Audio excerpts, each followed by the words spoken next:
الحمد للہ رب العالمین والصلاة والسلام علی سیدنا وسید الانبیاء والمرسلین وعلی آلہ واصحابہ اجمعین اما بعد فاعوذ باللہ من الشیطان الرجیم بسم اللہ الرحمن الرحیم حامیم والکتاب المبین انا انزلناه فی لیلۃ مبارکۃ انا کنا منذرین فیہا یفرق کل امر حکیم صدق اللہ العظیم۔ سب مل کر محبت کے ساتھ بآواز بلند پڑھیں الصلاۃ والسلام علیک یا رسول اللہ،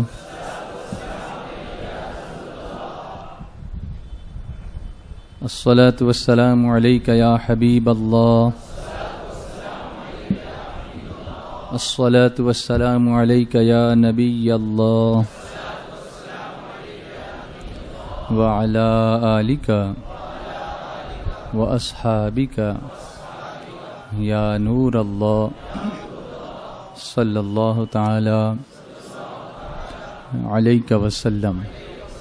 اللہم صلی علی سیدنا و مولانا محمد عدد ما فی علم اللہ صلاۃ دائمۃ بدوام ملک اللہ۔ شمع رسالت کے پروانوں، آپ سبھی جانتے ہیں کہ اس درود شریف کو ایک مرتبہ پڑھنے سے 6 لاکھ درود شریف کا ثواب ملتا ہے۔ پڑھنا چاہیے، اور خاص طور سے اس لیے بھی کہ اللہ کے پیارے محبوب رحمت عالم صلی اللہ علیہ وسلم نے فرمایا کہ شعبان میرا مہینہ ہے۔ آج ماہ شعبان المعظم کی 12ویں شب ہے، تو 12ویں کی نسبت بھی آج آ گئی، اور سرکار صلی اللہ علیہ وسلم نے جو فرمایا رجب شہر اللہ، رجب اللہ کا مہینہ ہے، شعبان میرا مہینہ ہے، اور رمضان میری امت کا مہینہ ہے۔ سرکار غوث اعظم سیدنا شیخ عبد القادر جیلانی رضی اللہ تعالیٰ عنہ فرماتے ہیں کہ شعبان رسول کریم صلی اللہ علیہ وسلم پر کثرت سے درود و سلام بھیجنے کا مہینہ ہے۔ اس کی ایک وجہ یہ کہ اس مہینے کو میرے آقا سے نسبت ہوئی، میرے آقا نے فرمایا شعبان میرا مہینہ، اور دوسری ایک وجہ علماء کرام بیان فرماتے ہیں وہ یہ ہے کہ جو آیت درود ہے ہم جو پڑھتے ہیں ان اللہ و ملائکتہ یصلون علی النبی، یہ پوری آیت یہ اسی مہینے میں نازل ہوئی، شعبان المعظم کے مہینے میں، تو اس لیے اس مہینے کو خاص نسبت درود و سلام سے ہوئی، اور ہمیں کثرت سے حضور علیہ الصلوۃ والتسلیم پر اس مہینے میں درود و سلام بھیجنا چاہیے۔ اللہ تعالی ہمیں اس کی توفیق عطا فرمائے۔ ایک مرتبہ بآواز بلند درود شریف پڑھ لیجئے، صلی اللہ علی النبی الامی وآلہ صلی اللہ علیہ وسلم، صلاۃ و سلام علیک یا رسول اللہ، صلاۃ و سلام علیک یا حبیب اللہ۔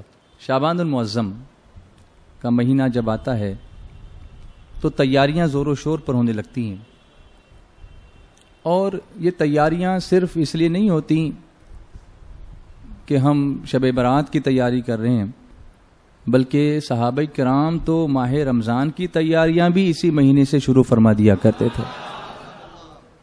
چنانچہ کسی کا حساب کتاب کرنا ہوتا تو اسی مہینے میں کر لیتے، کسی کا قرضہ ادا کرنا ہوتا تو اسی ماہ شعبان میں کر دیتے، کسی قیدی کو اگر چھوڑنا ہوتا تو حاکم جو ہوتے تھے وہ فیصلے اسی مہینے میں کر لیتے کہ ماہ رمضان میں کوئی ڈسٹربنس نہیں چاہیے۔ ہم لوگ سوچتے ہیں کہ ماہ رمضان میں کر لیں گے، تو صحابہ کرام کا معمول یہ رہا کہ ماہ رمضان میں وہ کسی قسم کا اور کوئی ڈسٹربنس نہیں چاہتے تھے، بلکہ وہ چاہتے تھے کہ سارے معاملات کو ماہ شعبان میں، یہاں تک کہ زکوٰۃ بھی نکال لیتے تھے، زکوٰتیں بھی اپنے اموال کی اسی مہینے میں نکال لیتے اور اس کی تقسیم بھی شروع کرتے، تاکہ ماہ رمضان میں صرف اپنے اللہ کی طرف لو لگائیں۔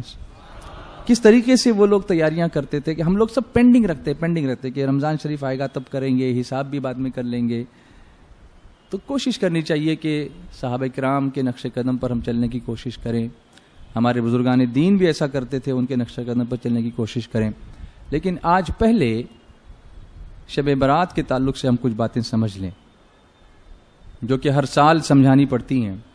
ہر سال بیانات ہوتے ہیں، پھر لوگ بھول جاتے ہیں، پھر کچھ لوگ کنفیوز کرنے والے پھر میسیجز کا واٹس ایپ پر سلسلہ شروع کر دیتے ہیں. یہ لوگ ہمیشہ رات بھر جو ہے یا پورے سال بھر ہائبرنیشن میں ہوتے ہیں. ہائبرنیشن آپ سمجھتے ہیں؟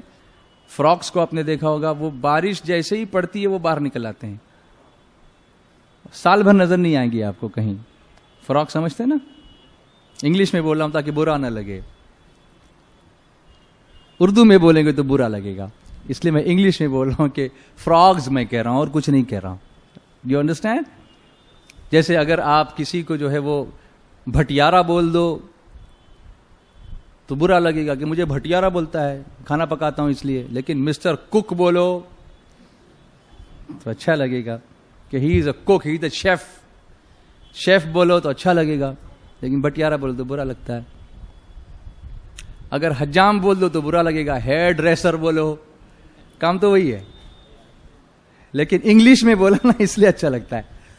تو دس از واٹ، یہ فکری غلامی جس کو ہم کہتے ہیں نا، یہ فکری غلامی ہماری. تو اس لیے میں کہہ رہا ہوں کہ فراکس جو ہوتے ہیں نا، they come in the rainy season, they're not to be seen the whole year, you won't find them. They go into the hibernation, they go into deep sleep, and when it rains they come out, وہ نکلتے ہیں. اسی طرح سے میلاد شریف کا مہینہ آئے گا، ایس ایم ایس شروع، واٹس ایپ شروع، میسیجز شروع. شب برات آئے گی، یہ کہاں سے ثابت ہے، وہ کہاں سے ثابت ہے، شروع. سال بھر کیا کر رہے تھے؟ ہمارے پاس آتے، ہمارے علماء سے ملاقات کرتے، ان سے مسائل جانتے، تو سال بھر میں تمہارا بھی ذرا کہیں نہ کہیں کلین ہو جاتا نا. لیکن تمہیں کلین نہیں کرنا ہے، ڈرٹ کرنا ہے پوری. You don't want to clean, you want to make more and more کچرا، rubbish, to confuse people. Your job is to confuse people. تم کسی کا ڈاؤٹ کلیئر نہیں کرتے ہو، زیادہ کنفیوز کرتے ہو. اور ہمارے لوگ بھی، اس نے یہ بھیجا، اس نے، چھوڑو ان کو، کیا ضرورت ہے، بھیجا تو بھیج دیا، تم کو کیا تکلیف ہے؟ تمہارے اپنے علماء جو 1400 برس سے تمہیں سمجھا رہے ہیں وہ تمہارے لیے کافی ہیں. یہ آج کل کے لڑکوں کی باتوں سے تمہیں متنفر ہونے کی، دین سے متنفر ہونے کی ضرورت نہیں ہے. Why you want to pay attention to them? You don't have to pay attention to anybody. قرآن نے کہا ہے فَاسْأَلُوا أَهْلَ الذِّكْرِ إِن كُنتُمْ لَا تَعْلَمُونَ. علم والوں سے پوچھو اگر تمہیں معلوم نہ ہو. واٹس ایپ والوں سے پوچھو، ایسا کہاں کہا ہے؟ گوگل سے پوچھو، ایسا کہاں کہا ہے؟ اہل علم سے پوچھو. علماء انبیاء کے وارث ہیں، علماء جو ہیں وہ انبیاء کے وارث ہیں، ان سے سوالات کرنے چاہیے. اہل علم سے پوچھنا چاہیے. جو خود ہی جاہل ہے وہ فتویٰ کیا دے گا؟ بلکہ فتویٰ دے کر خود بھی گمراہ ہوگا، دوسروں کو بھی گمراہ کرے گا. اور حدیث پاک میں میرے آقا علیہ الصلوۃ والتسلیم نے ایسے لوگوں کی باتیں بتائی بھی ہیں. So now you will find your inboxes loaded and loaded with these kinds of messages, and you will be having a go at them and you will say, oh what is this man, this have to clear. پھر وہ سارے message میرے inbox میں آتے ہیں، مجھے آتے ہیں کہ اس کا جواب دو. میں کیوں جواب دوں تم کو؟ Why should I? میں کیوں جواب دوں تم کو؟ جواب ہمارے علماء نے برسوں پہلے دیا، اس کو پڑھو. کیوں پڑھتے نہیں آپ کو پڑھنا چاہیے، یا پڑھے لکھوں سے ملنا چاہیے. اب اجتماع میں آنا نہیں، لوگوں سے ملنا نہیں، سب چیز جو ہے وہ فنگر ٹپس پہ چاہیے لوگوں کو. محنت نہیں کرنا چاہتے، کوئی بات نہیں، پھر بھی ہم آپ کی خدمت میں حاضر ہیں. We are at your service, don't worry. انشاءاللہ ہم آپ کی بات سمجھیں گے، سمجھائیں گے. سب سے پہلے یہ لوگ یہ کہتے ہیں کہ یہ جو رات کو آپ جاتے ہو، رات بھر عبادت کرتے ہو، تو یہ کہیں سے ثابت نہیں. ان کی یہ بات غلط ہے، ثابت نہیں. میں آپ کو قرآن پاک کی ایک آیت سناتا ہوں.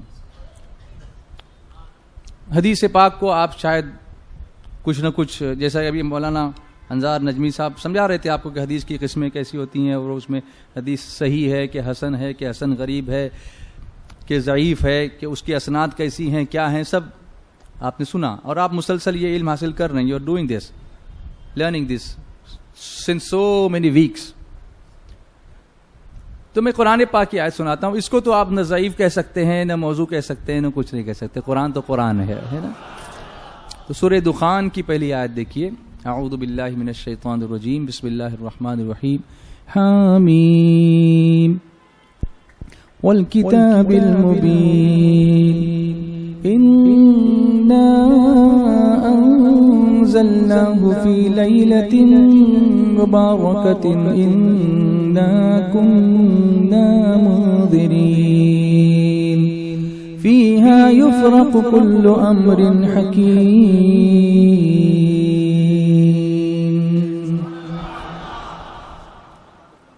اللہ تعالیٰ فرماتا ہے حامیم، اور روشن کتاب کی قسم، اللہ قسم یاد فرما رہا ہے، اور قسم یاد فرما کے اللہ فرماتا ہے بے شک ہم نے اسے برکت والی رات میں اتارا۔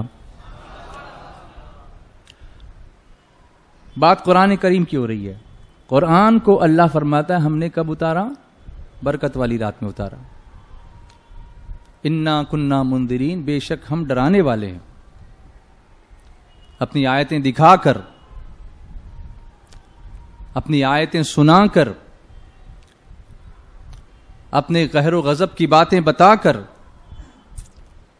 اور جو اگلے لوگوں کے انجام ہوئے اس انجام کو دیکھ کر تم کو ڈرنا ہے۔ حضور رحمت عالم صلی اللہ علیہ وسلم کو بھی اللہ نے بشیر بنایا اور نذیر بنایا۔ بشیر یعنی خوشخبری دینے والا، نذیر یعنی ڈر سنانے والا۔ حضور خوشخبری بھی دیتے ہیں، بشارت بھی دیتے ہیں، حضور ڈر بھی سناتے ہیں۔ اللہ سے ڈرو، قرآن کریم میں کئی جگہوں پر اتقوا اللہ کی باتیں آئی ہیں نا، اتقوا اللہ، اللہ سے ڈرو، اللہ سے ڈرو۔ تو اللہ فرماتا ہے ہم ڈرانے والے بھی ہیں، ڈر سنانے والے ہیں، ڈرانے والے۔ فیہا یفرق کل امر حکیم، اس رات میں تمام حکمت والی چیزوں کی تقسیم ہوتی ہے، اس کا نفاذ ہوتا ہے، اس کی تقسیم ہوتی ہے۔ اب یہاں ایک بات عرض کرتا ہوں، یہاں تفسیر اگر آپ دیکھیں گے تو لکھا ہوگا کہ اس لیلت مبارکہ سے مراد یا تو شب قدر ہے یا شب برات،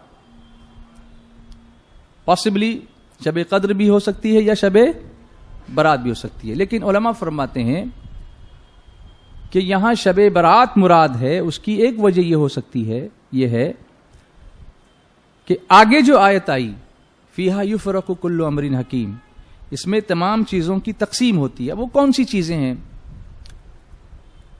تو لوح محفوظ پر جو ہماری چیزیں لکھی ہوئی ہیں، کیا ہونے والا ہے آئندہ، کس کے ساتھ کیا ہوگا، وہ سب لکھا ہوا ہے۔ وہ سال بھر کا جو نام اعمال ہوتا ہے نا، جو لاسٹ ایئر کا اکاؤنٹ ہے، وہ کلوز ہو جاتا ہے اور اللہ کی بارگاہ میں پیش ہوتا ہے، اور آئندہ سال کے سارے واقعات لکھ کر کے فرشتوں کو دے دیے جاتے ہیں کہ کون پیدا ہوگا، کون مرے گا، کہاں مرے گا، کس وقت مرے گا۔ اس کے علاوہ کون حج کرے گا، کس کی شادی ہوگی، کون مکان تعمیر کرے گا، واٹ ایور جو بھی چیزیں ہوتی ہیں وہ سب لکھ کر کے کس کو دیا جاتا ہے؟ فرشتوں کے ہاتھ میں دیا جاتا ہے، اور فرشتے اس کے مطابق سال بھر جو ہے وہ کام کرتے ہیں، کیونکہ وہ اللہ کے حکم پر کام کرتے ہیں، کسی اور کے حکم پر چلتے تو نہیں ہے نا، سب اللہ کی مرضی سے کرتے ہیں۔ اور یہ ساری چیزیں جو ہوتی ہیں یہ شب قدر میں نہیں ہوتی، یہ شب برات میں ہوتی ہے۔ اس لیے علماء فرماتے ہیں کہ اس سے یہ مراد ہوا کہ لیلت مبارکہ جو یہاں پر فرمایا گیا اس سے مراد شب برات ہے۔ کون سی ہے اس سے مراد؟ شب برات۔ اب برات یعنی کیا؟ لوگ سمجھتے ہیں برات، شادی کی برات نکلتی ہے نا، بارات۔ تو بارات اور براءت میں فرق ہے۔ براءت کے معنی ہوتے ہیں چھٹکارا، نجات کی رات۔ اس میں دو طرح کی براتیں ہیں۔ نیک لوگ تکلیفوں سے برات پاتے ہیں، عذاب سے برات پاتے ہیں۔ نیک لوگوں کو اللہ تبارک و تعالی چھٹکارا عطا فرما دیتا ہے، غموں سے چھٹکارا عطا فرما دیتا ہے، انہیں اپنی مرضی کا اللہ تبارک و تعالی جام پلاتا ہے، اپنی فرما برداری کا صلہ اللہ تعالی عطا فرماتا ہے، ان کی طرف نگاہ رحمت فرماتا ہے۔ تو ایک برات تو یہ ہوئی، اور دوسری نافرمانوں کو جو ہے وہ یہاں دوسری قسم کی برات ملتی ہے۔ آپ سمجھیں جو اچھا کرے گا اس کو اللہ اچھا بدلہ عطا فرمائے گا. فَمَن يَعْمَلْ مِثْقَالَ ذَرَّةٍ خَيْرًا يَرَهُ وَمَن يَعْمَلْ مِثْقَالَ ذَرَّةٍ شَرًّا يَرَهُ. تو اچھا کریں گے تو اللہ تعالیٰ اس کا اچھا بدلہ ہمیں عطا فرماتا ہے. اگر ہم کوئی برا کام کرتے ہیں تو اپنی اعمال کی سزا جو اس کے لائق ہوگی اللہ تعالیٰ وہ ہم کو دے گا. اللہ ہمیں اس سے اپنی پناہ میں رکھے, محفوظ فرمائے, اور ہم سب کو اس کی مرضی کے مطابق عمل کرنے کی توفیق عطا فرمائے. تو یہ رات برات کی رات ہے, چھٹکارے کی رات ہے, نجات کی رات ہے. اور ایک اعتبار سے دیکھا جائے تو فرشتے آتے بھی ہیں, جس طرح سے شب قدر میں فرشتے آتے ہیں, شب قدر میں فرشتے نازل ہوتے ہیں, اسی طرح سے شب برات میں بھی فرشتوں کو الگ الگ کاموں پر مامور کیا جاتا ہے. اور یہ ارشاد فرمایا گیا کہ اللہ تبارک و تعالیٰ نے جس طرح سے مومنین کے لیے 2 عیدیں رکھی ہیں, عید الفطر اور عید الاضحیٰ, یہ دونوں عیدیں مسلمانوں کے لیے اللہ نے اس کے پیارے حبیب رحمت عالم صلی اللہ علیہ وسلم نے عطا فرمائیں. تو یہ دونوں عیدیں دن میں رکھی ہیں کیونکہ انسان کھاتے پیتے بھی ہیں اور سوتے بھی ہیں, لیکن فرشتوں کی یہ 2 عیدیں شب برات اور شب قدر یہ اللہ نے رات میں رکھی ہیں کیونکہ فرشتوں کو سونے کی حاجت نہیں ہوتی. تو یہ فرشتوں کی عید کی رات ہے اور امت مصطفیٰ کی برات کی رات ہے. عید ان کی ہے, عیدی ہمیں عطا فرمائی جاتی ہے. پھر ایک میسج اور آیا کہ صحابہ کرام نے نہیں منائی, آپ کیوں مناتے ہو؟ یہ تو کامنلی سب لوگ پوچھتے ہی رہتے. تو اس پر میں نے ایک صاحب سے کہا کہ بھئی اگر صحابہ کرام نے, آپ کہتے ہو کہ شب برات میں کچھ نہیں کیا, رسول کریم صلی اللہ علیہ وسلم تو جنت البقیع میں تشریف لے گئے تھے نا. یہ تو ثابت ہے نا کہ سرکار علیہ الصلوۃ والتسلیم خود اسی رات میں جنت البقیع شریف میں تشریف لے گئے اور امت کی بخشش کی دعا فرمائی. تو حضور کے عمل سے بھی بڑھ کر کسی کی اور دلیل چاہیے؟ میرے آقا علیہ الصلوۃ والتسلیم نے دعا فرمائی, اس سے بڑھ کر اور دلیل آپ کو کوئی چاہیے؟ کہنے لگے نہیں وہ حدیث ضعیف ہے. اب جب یہ ضعیف ہو جاتے ہیں, خیر اس کا جواب تو علماء نے دیا ہے, لیکن میں ایک بات عرض کرتا ہوں کہ ان کو اگر یہ پوچھا جائے کیا صحابہ کرام نے اپنی کسی جماعت کا نام جماعت اہل حدیث رکھا تھا یا دوسری جو جماعتیں وہ نام رکھے تھے, تو کوئی بھی جواب نہیں دیا. سافٹلی ہم یہ بات کر رہے ہیں, کوئی تنقید کے حساب سے نہیں, سمجھانے کے حساب سے کہ انہوں نے اپنی جماعت کا نام کسی جماعت کے نام پر جو آج کل کی موجودہ ہیں اس میں تو نہیں رکھا تھا, تو پھر ہم نے کیوں رکھا یا آپ نے کیوں رکھا؟ تو ظاہر سی بات ہے آپ یہی کہیں گے نا کہ آج اس کی ضرورت پیش آ گئی اس لیے ہم نے رکھا.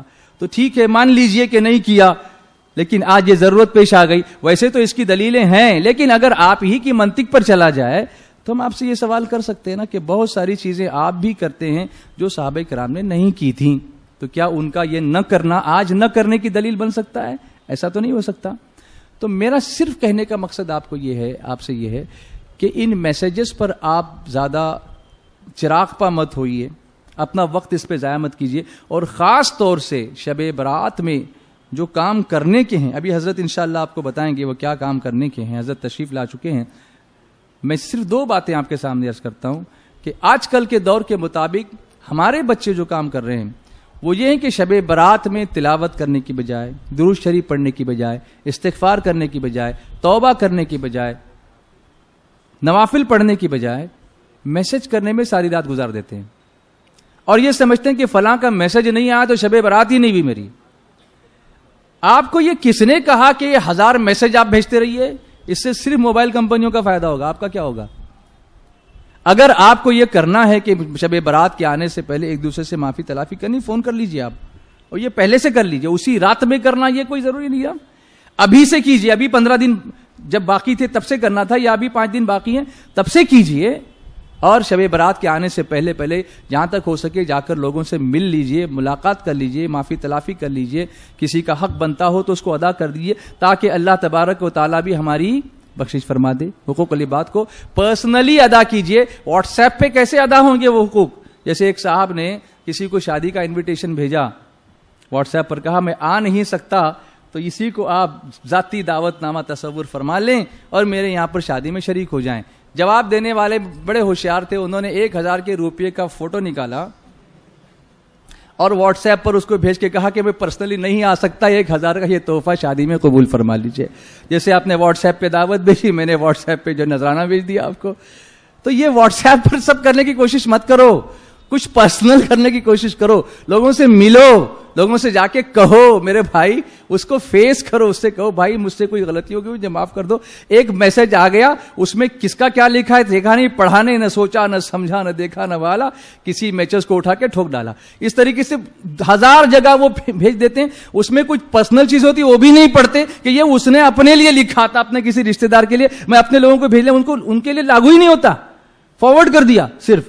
یہ بیماری پھیل گئی ہے, اس سے بچیے. اور ساری رات واٹس ایپ کرنے میں مت گنوائیے, اس دن بند ہی کر دیجئے اس کو, اور اللہ سے لو لگائیے. نمبر 2, یہ شب برات ہے, یہ شب بائک نہیں ہے جیسے ہمارے بچے کر رہے ہیں. اور اس کی وجہ سے آج ایک اخبار والے کا مجھے فون آیا, اس نے مجھ سے پوچھا کہ شب برات کی کیا فضیلت ہے, مجھے بتائیے, ہم کچھ کریں گے, لکھیں گے. میں نے کہا ٹھیک ہے, یہ فضیلتیں آپ لکھیے. اس نے پھر ایک سوال مجھ سے کیا کہ ہم لوگ بہت سارے غیر مسلمین سے ملتے ہیں, پولیس ڈپارٹمنٹ والوں سے ملتے ہیں, اخبار کے جرنلسٹ ہیں, آپ اپنے نوجوانوں کو سمجھاتے نہیں ہیں کہ یہ رات بھر جو بائکنگ کرتے ہیں, ایکسیڈنٹس کرتے ہیں, ایک سائیکل 3 سوار, یہ ساری چیزیں کرتے ہیں, ریسنگ کرتے ہیں, جان خطرے میں ڈالتے ہیں, یہ رات اس کی نہیں ہے, آپ بتاتے نہیں ہیں. ہم نے کہا ہم بتاتے ہیں, آپ رپورٹنگ کیجئے اس کی کہ ہم بتاتے ہیں. آپ ہمارے اجتماع میں آئیے, سنی دعوت اسلامی کے مرکزی اجتماع میں آئیے, ہم یہ ساری باتیں نہ صرف اجتماع میں مرکز پر بتاتے ہیں بلکہ باہر جہاں جہاں ہمارے اجتماعات ہوتے ہیں وہاں بھی ہم سب یہ بتاتے ہیں. اس نے کہا لیکن یہ باتیں ان لوگوں تک نہیں پہنچتی. یہ غیر مسلم یہ دیکھ کر یہ کہتے ہیں کہ کیا یہ اسلام کا طریقہ ہے کہ پوری بمبئی کو سر پہ اٹھا رکھا ہے اور ایڈمنسٹریشن پریشان ہو جاتا ہے کہ ہم ان کو کنٹرول کیسے کریں. اگر کچھ کہتے ہیں تو مذہبی بھاوناؤں کو ٹھیس پہنچے گی کسی کے, یہ بھی ان کو دیکھنا پڑتا ہے. تو کیوں ہم ایسے موقع فراہم کریں ان کو. رات تمہاری بخشش کی ہے, رات خودکشی کرنے کی نہیں ہے. بائک کا ایکسیڈنٹ کر کے تم اپنا بھی سر پھوڑتے ہو اور کسی دوسرے کا بھی بھیجا باہر نکلتا ہے. کسی کی ماں روتی ہے, تمہیں پتا ہے اس کی کچھ خبر ہے, تم کو کچھ احساس ہے اس کا. تمہارے ماں باپ تمہاری بخشش کی دعائیں کرنے اور تم جا کر کے ان کو پریشانی میں ڈالتے ہو. وہ رات ان کی دعاؤں میں گزرنے کی بجائے پھر ہاسپٹل میں گزرتی ہے. یہ سب مت کرو. رکھ دو ساری گاڑیاں گھروں پر اور اللہ کے گھر میں آؤ, اور رات بھر اس کی بندگی کا حق تو ہم نہیں ادا کر سکتے, لیکن اس سے مغفرت کی بھیک مانگنے کی کوشش کرو, کیونکہ اس کی صدائیں آ رہی ہوتی ہیں. ہے کوئی بخشش مانگنے والا کہ اس کی بخشش کر دی جائے, ہے کوئی روزی مانگنے والا کہ اسے روزی ادا کر دی جائے. اب ایک صاحب نے ایک میسج بھیجا, انہوں نے کہا کہ یہ کہاں سے ثابت ہے کہ قضائے عمری جو ہے بڑی رات میں ہی پڑھنی چاہیے, آپ لوگوں کو ایسا کیوں بولتے ہو؟ کیا صحابہ کرام قضائے عمری بڑی رات میں پڑھتے تھے؟ میں نے کہا صحابہ کرام نماز قضا ہی نہیں کرتے تھے, تو قضائے عمری کہاں سے ہوگی؟ ان کی ایک قضا ہو تو بتاؤ. قضائے عمری کی بات کرتے, اب صحابہ پہ کیا الزام لگا رہے ہو آپ؟ کون سی بات کر رہے ہو؟ سینس کی بات کرو. کچھ صحابہ نے کب نماز قضا کی وہ بتاؤ, پھر وہ قضا پڑھیں اس کی. وہ اتفاقاً کبھی ایسا امر ہو گیا ہوگا تو ایک الگ بات ہے, ورنہ جان بوجھ کر تو کبھی کسی صحابی نے نماز قضا کی نہیں. آج بچہ نماز پڑھتا ہے تو لوگ حیرت سے دیکھتے ہیں, نمازی ہے. اس وقت کوئی نماز نہیں پڑھتا تھا تو لوگ حیرت کرتے تھے کہ نماز نہیں پڑھتا. یہ فرق ہے ان کے اور ہمارے درمیان. میں نے کہا ان سے تو یہ معاملہ ہے ہی نہیں. ہم ان سے یہ کہتے ہیں کہ آپ نوافل پڑھتے ہو تو نوافل پڑھنا اچھی بات ہے, اللہ کا قرب حاصل ہوتا ہے, لیکن جب قرض ہو تو آپ تحفہ دے کے کیا کرو گے؟ کسی سے آپ نے قرض لیا ہے 5,000 روپے کا اور آپ اس کو 500 روپے کا تحفہ دے رہے ہو, تو وہ کہے گا بھائی وہ 5,000 تو لا, یہ 500 تحفے میں کیوں دے رہا ہے؟ اللہ ان سب مثالوں سے پاک ہے. لیکن سمجھنے کے لیے کہ فرض نماز اگر وقت پہ نہیں پڑھی تو ہم پر قرض ہو گئی, تو ہم یہ کہتے ہیں کہ بھائی کم سے کم یہ قرضہ تو ادا کرتے جاؤ. نوافل سے منع نہیں کرتے, لیکن وہ قرض اتارنے کی بات کرتے ہیں کہ روز نہیں پڑھتے, کم سے کم اس رات میں کچھ تو ادا ہوں گی, تو اللہ تبارک و تعالیٰ پھر قرض قضا نہ کرنے کی توفیق بھی دے گا اور پابندی سے پڑھنے کی توفیق بھی عطا فرما دے گا. تمہارا معاملہ یہ ہے کہ تم اس رات میں بھی مسجد میں آنے سے روکتے ہو اور ہم اللہ کی رحمت کی طرف بلانے کی کوشش کرتے ہیں. اللہ تبارک و تعالی ہم سب کو توفیق عطا فرمائے. انشاءاللہ تھوڑی دیر حضرت آپ سے خطاب فرمائیں گے. اللہ سے دعا ہے کہ اللہ تعالی ہمارے امیر کو صحت, تندرستی, درازو میں بالخیر عطا فرمائے. رسالت کے پروانوں, ہر سنیچر کو بعد نماز عشاء سنی دعوت اسلامی کے عالمی مرکز اسماعیل حبیب مسجد میں سنی اجتماع ہوتا ہے. آپ حضرات پابندی کے ساتھ اس میں شرکت فرمائیں۔ سنی دعوت اسلامی کی ویب سائٹ sunnidawatislámi.net پر وزٹ کریں اور بہت ساری دینی معلومات حاصل کریں۔